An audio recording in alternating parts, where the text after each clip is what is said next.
All right, guys. Obviously, as we sit here on this Monday, it's always nice to be 2-0 and not play your best football. I still think the best football is ahead of us. I don't think our kids are particularly happy as well after just watching the tape and seeing the situations we put ourselves in. The details weren't there. That game very well could have been 30 zip or 42 zip. You just leave some plays out there, which, like I said, it's great to win a football game and still have a lot of things to clean up, and that's why they call us coach. It's why we like to coach the game, is to make things better. We're like the doctors of football. We got to go get to fix them all. If nobody got sick, there wouldn't be a use for doctors. If nobody messed up and had problems, there'd be no use for coaches. So that's why they call us coach. We look forward to correcting some of the things we made mistakes at and clean it up. So I'm very optimistic with the type of football team we have, I like what I see. Period. So, questions. Pat, how much of what happened on Saturday can be attributed to no spring ball, a disjointed off season, and just things being all kind of messed up during the summer? I don't think anything, Jerry. We could sit there and say that's an excuse, and that's exactly what it would be, as an excuse. It has nothing to do with it. We've had plenty of time to get stuff right. It's normal game stuff. What I saw Saturday is nothing different than I saw last year, game 2 or 3 or 5 or 6 or 7. We're always going to make mistakes, and as coaches, we want perfections. We're striving for perfection, and we'll take some excellence there. But we're not going to get perfection. Kids are going to make mistakes. They will not be perfect. And, we'll fix some mistakes and they'll make other mistakes that we got to correct. That's just the nature of the game. I mean, those other guys are on scholarship. They make plays too. Offenses and defense and even special teams do different stuff that you didn't expect to see. And, it's just all the detail stuff, the penalties and all that stuff, the stuff that really bothers me, because that sets you back and could cost you a football game. At Jason Pinnock and the safeties. I mean, they've seen receivers like Atwell before, but what were you hoping to see? I don't know what that was. Tutu is a great player. He's explosive. He's probably a 10, 400-meter guy. Might be, one of the fastest receivers we've ever faced. He's excellent. They'll try to get him matched up on Paris and obviously DeMar in the slot receiver spot. He's dangerous. So we're going to have great eye control out of our DBs to stop Tutu. I love that name too, Tutu. Do you think Paris and DeMar are particularly anticipating that matchup? I think so. I think everybody would like to, play against the best, and he's, obviously a preseason All ACC guy. I think that's what you play this game for, is to get matched up and show what you have against the best. So it'll be a great matchup for both of them, and both of them will see them for sure, because they'll run formation to the boundary. So Paris will get his taste, and DeMar will obviously get it to the field. Dez Fitzpatrick is kind of their other bigger receiver, big body guy. I think he was actually recruited by you guys at one point. I guess, if you remember, what did you see from him in the recruiting process? And I guess, what have you seen from him kind of on tape? Yeah, I don't remember the recruiting process. I mean, I remember the guys we get, lucky that. But, I know he's from Michigan and Farmington Hills kid. But I can't remember the recruiting. I have to go back and look at my notes on Jump Forward. But he's a great player. Doesn't matter what he did in high school and if we recruit him or not. It comes down to, what he does on tape. And he's a big-bodied receiver. He'll go up and get the ball. He's strong, got strong hands, and again, somebody else we have to deal with. How did Marquez grade out against Syracuse? Marquez did a great job. I was excited for Quez. He played really well. He made the tackles when he needed to make tackles, and he covered well. He played pretty darn good. After reviewing the tape, have you seen anything that indicates what's going on with Kessman?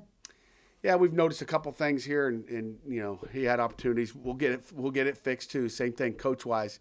That's our job to get him right. I don't know how many of you guys golf, but sometimes you can think too much about this or that, and you think, I'm going to fix this, or I'm going to keep my elbow straight, or my hands on my club are different, and maybe fix my feet. Maybe it's my shoulders, keep my head down, look at the ball. All those things. There's so much to do at that position that sometimes you just got to wipe it clean and start fresh. And that's what we'll do with him this week, and I think we'll get him right. Pat, can negative thoughts also creep into pre-snap penalties where guys start thinking, I'd better not make a mistake, and then they still do? You know what? Yeah, it certainly could. And, to me, it's just more nerves than not. I don't think they're sitting there saying, hey, don't line up wrong, and then they line up wrong. I mean, the one Bryce Hargrove, you guys go back and watch it. They called illegal procedure on Bryce Hargrove. He does what he normally does. He's in a 3-point stance.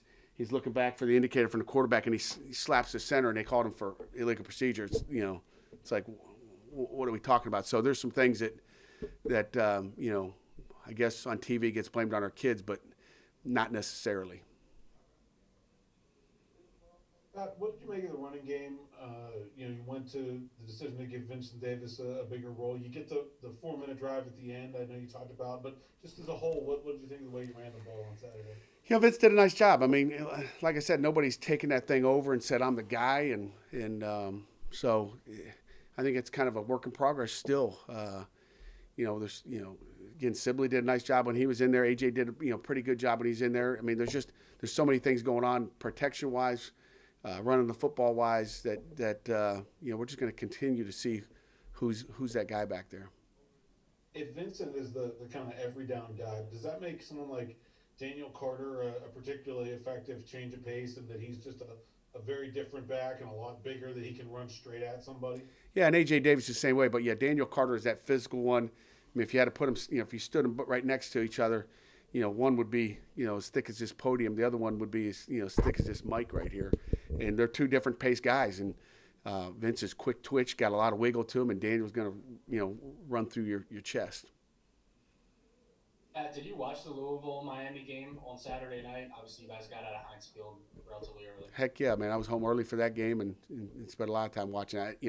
And if I didn't watch it then, if it was played at the same time our game is, I'm watching the TV copies just to see. I like to see every view you possibly can. What was going through your head? I mean, obviously it was a track meet, high-scoring game. As you're watching, kind of, what were you kind of keying in on? What did you notice? I'm just trying to look at everything. I'm trying to, just like I would at a normal football game, when you don't see the all 22 videotape that we'll see in the office the next day. But, you just notice their speed. That's what when I'm watching, I'm going, they're fast. Their O-line is aggressive. They're very, very aggressive. We're going to have to work on cut blocks on the backside of some of their wide zone. They love the wide zone play. And defensively, they're active. They're athletic, and they can run. That being said, your defense has put up some impressive numbers through the first 2 weeks. Do you have to change per opponent, or do you try a guy that just tries to sort of like, hey, this is how we play, and this is how we're going to play, and we're just going to kind of come at you? They'll know how we play. We're going to kind of come at you, okay? But, I wouldn't say we change anything. We've installed our defense back in fall camp, just like we did our offense, and then we kind of melt to you. We're going to adjust things. We got this big bucket of defense, just like we have a big bucket of offense, and then you pull it out and say, I don't like it, put it back. Hey, I like this. Let's wear this today. So it's really just tweaking your defense weekly to what we need to do to stop what they particularly do well. It's 2-2 this week. Last week, I give credit to Jason Pinnock. He locked down, Taj Harris. Taj we knew lined up on their right, our left the entire game, and Jason Pinnock, we lined him up. And that was part of tweaking it. Usually Jason lines up to the boundary. So we played what we played, but Quez, you were to the right side, and we put Jason Pinnock to the left side, and Jason locked him down the entire game, okay, until he, locked him down. And any time he had him one-on-one, the guy didn't do anything. We took their best player out with just tweaking what we do. Sometimes we're field boundary.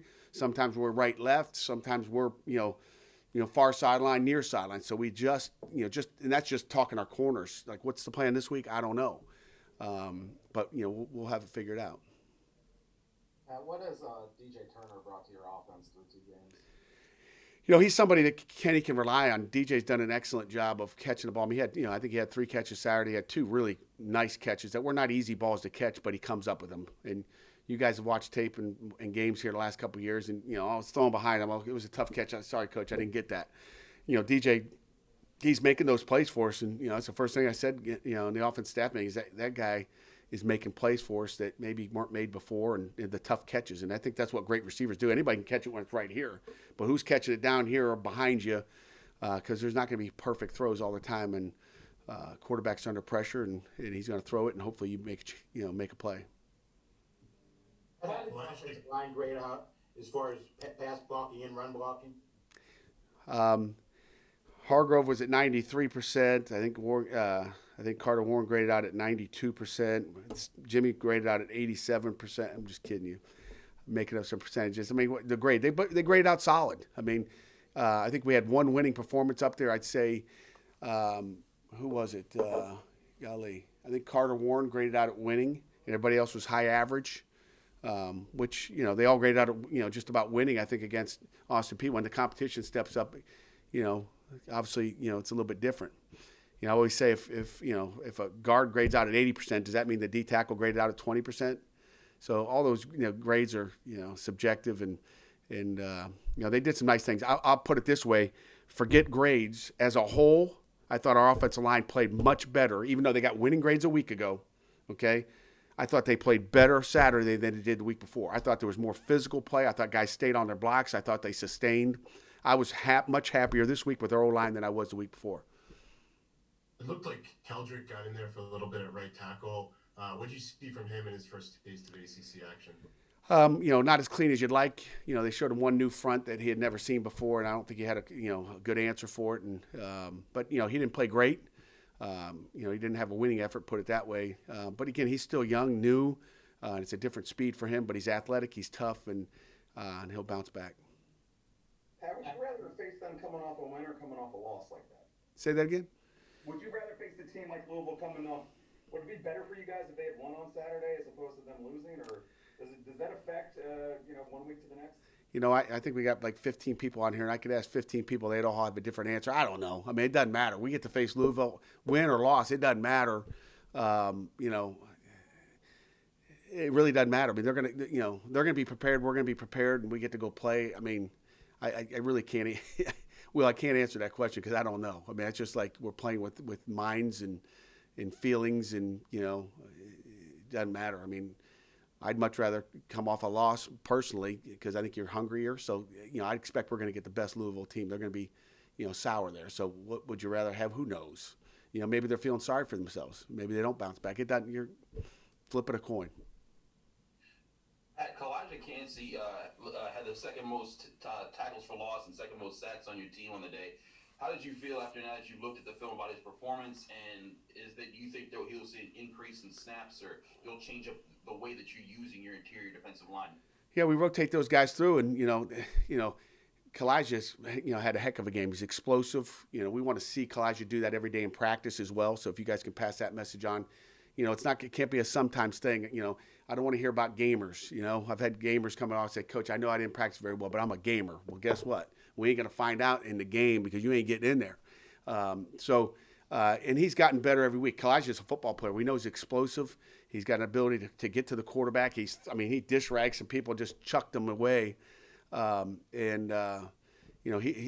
get better. He's still a baby, and he's learning how to practice. He's learning from the older guys, and it's just a matter of, fitting into that culture as far as the way we practice every single day. And he's going to be a great player for us. And his, based on Saturday, his reps will increase, but so will his practice habits too. You said Cunningham and Hawkins. Obviously, we haven't touched on those guys yet. What does Javian Hawkins do that might be different from other backs you guys have faced in the past? And then Cunningham, just I guess how he operates the offense. Yeah, Javian is he's explosive. Put it that way. I mean, he looks like he's shot when he gets the ball. He looks like he's shot out of a cannon, and that's another thing you notice. Besides the O-line, running their tracks in zone, is you notice Hawkins is running downhill, and he's flying. So I think that's the one thing you notice about him. And then, obviously, Michael, he's a great player. He's got a great arm. Throws all the intermediate balls really well. Can throw the deep ball. He can run, and he makes good decisions for the most part. So, obviously they're happy with him. He's a high-ranked quarterback in the ACC in the country, and there's a reason why. He's athletic. I mean, the guy can do a lot of different things. We're we're going to have to wrap him up. All those guys. I mean, Tutu, Javion, and Michael, we're going to have to wrap those guys up because they're explosive. A lot of weapons. You said you felt like that game could have been 42-0. I think it's pretty easy to figure out how you could not give up those 10 points on defense, the one big play and the turnover. How can your offense double its production from what it showed on Saturday? What are the things you need to see from them? We got to execute. I mean, when you watch the tape and it's like, well, one guy didn't do this, whether it was a chip in a defensive end or a tackle inside on pass protection, so Kenny's got time to throw it where it's supposed to be. Kenny missed a couple of throws as well. He wasn't perfect. So I mean, it's just making plays when you're supposed to make. Don't have a penalty in this area. I mean, we had 3 times where we got to go send our field goal kicker out there. And I said we can all point at the kicker, okay, but there's those fingers pointing back at ourselves. That how about we score touchdowns when we're down inside the 25-yard line? I want touchdowns. I don't want field goals. I don't want to send the kicker out there. I want to send our offense out there, and I want to celebrate in the end zone. That's our goal on offense. Is they don't sit there and say, hey, our goal is this week to kick a bunch of field goals. It's got to be, the goal was to execute in the red zone, sudden change situations, whatever it may be. I mean, we had 2 sudden change situations. I think we punted once and kicked a field goal. Maybe it's 2 field goals, but, we didn't score off those short fields, one at the 49 and one at the, 33 or 30. I think it was the 33-yard line. Alex Kessman is capable, Coach. How was that conversation, and what kind of adjustments does he think he needs to make those kicks? Yeah, I mean, we won't get into the adjustments. I got a ton of faith in Alex. He's a mature kid. He's smart. He gets it.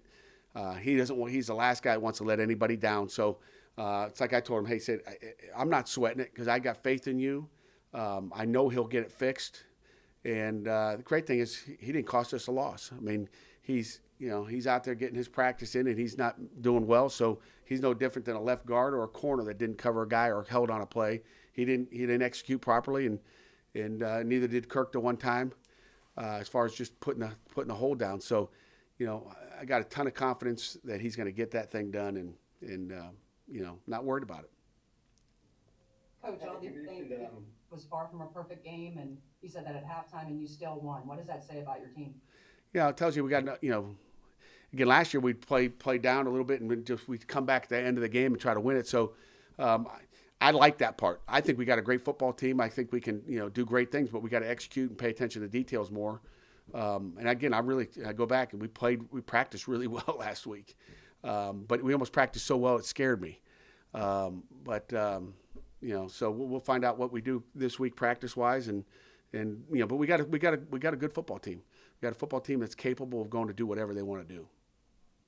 Pat, you mentioned the offense needs to deliver, execute in the red zone, but I mean, other than the pass to Jordan, I mean, a lot of the stuff was just, short, and even the touchdown to Wayne was intermediate. Were there plays open downfield to be made, or was it just there wasn't maybe time for those plays because of the pressure Kenny was facing? Sometimes it's a pressure. Sometimes there was guys open. You'll see there were some guys open at times that we didn't hit, and so it's a little bit of everything.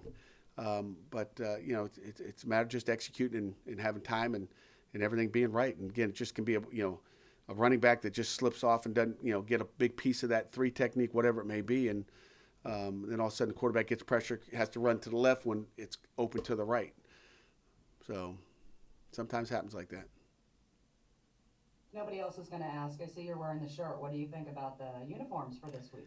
You know what? I love the uniforms. I've kind of known about these uniforms for a couple of weeks. The Steel City, pride, I guess. I don't know if I'd say I was involved in some of the designing, but hey, I like that. I don't like that. But, when you talk about the devil, Samuel yelling the devil with the hammer's hand and all the steel in this city and in the cathedral. I mean, if you knew the whole backdrop and the story about it, and Joe Magarac, who, cartoon character, and the gloves are kind of got the yellow reddish fire where you can bend steel with your hands. I think it's a neat theme. That I don't think our kids really realize what they're putting on. I think they like to look, but I want to make sure they know later on in the week really why it looks like it does. But it's Pittsburgh, through and through. It's Steel City, and we got to go out and play with some pride with those things on. You think there's anything to the mentality of look good, play good? I think for sure. I think if we went out there and dressed in our rags, I don't know who asked that question, but if we went out there dressed in our rags or in our pajamas, I think we might play like we're half asleep. But if you look good, you do play good, and we want our kids to look good. And I think they look good in our normal uniforms, and I think, the kids love just a different look to go out there, and I think they'll be excited. Pat, you've talked some about the disappointment of Saturday. Can there be some good that comes from that? Where at this early point in the season, guys don't get complacent or maybe are feeling themselves a little bit too much. No question, Craig. You hit the nail on the head, really. I mean, there's always good from it. Like I didn't go home and pout because you got to win and they're hard to get. Regardless, I mean, you're playing an ACC opponent. They're hard to get. We've seen that they're hard to get through the years here, and again, we as coaches expect that perfection, as we talked about earlier. We're not going to get it, but we want to get as near as that as we can, and it's my job to get the team prepared mentally and physically to go out there and perform as best they can. And when they don't, obviously I'm going to be mad. And again, it'll just make our kids come back hungrier this week. If we'd have blown them out, then I'd really worry about them thinking they can just blow everybody out every Saturday. So. There's some really good to it. And again, there was a lot of great plays out there, guys. I mean, there's some great players offensively and defensively. Negative coaches, we always talk about the negative stuff, unfortunately, but that's, I don't remember all the nice plays. I remember all the, are you kidding me? Why did he do that? What happened here? What are we doing? Those plays are the ones that coaches focus on that. The things that look good, you're like, okay, I don't need to address that. Pat, I know it's kind of weird talking about statistics nationally because not everybody's playing yet, but if you look at the ACC as, I think, 11 teams in the top 40 defensively, is that just a byproduct of just the offenses being ahead of defenses this time of year? Or is there something maybe to be said about the way the defense is played in this league? I think there's only 40 teams playing maybe. I don't know what it is. I mean, I don't really look at the stats. I don't even care. It's weird. I don't know how the whole year is going to go. The Big Ten's going to play. I think the SEC playing this weekend. I don't even know. It's just weird. The whole deal is weird. I don't know how the AP poll works. I don't know how the USA Today. That's supposed to be a coach's poll. It's the dumbest coach's poll I've ever seen. They should take the word coach off it when you don't have teams that are playing in there and you have teams that haven't got a win yet and other teams have played 2 games. I don't get it. So I don't look at the stats, the polls, all that stuff is like it just doesn't. You can't compare it to like normal years. And again, you could go and say, hey, we're number 1 in rush defense or number 1 in passing offense. But right now, it's like, what does it matter? How many teams are even playing? I mean, it looked like there were 6 games canceled last week because of COVID. And, I'm focused on our football team, trying to get better every week and making sure that our kids stay healthy and safe.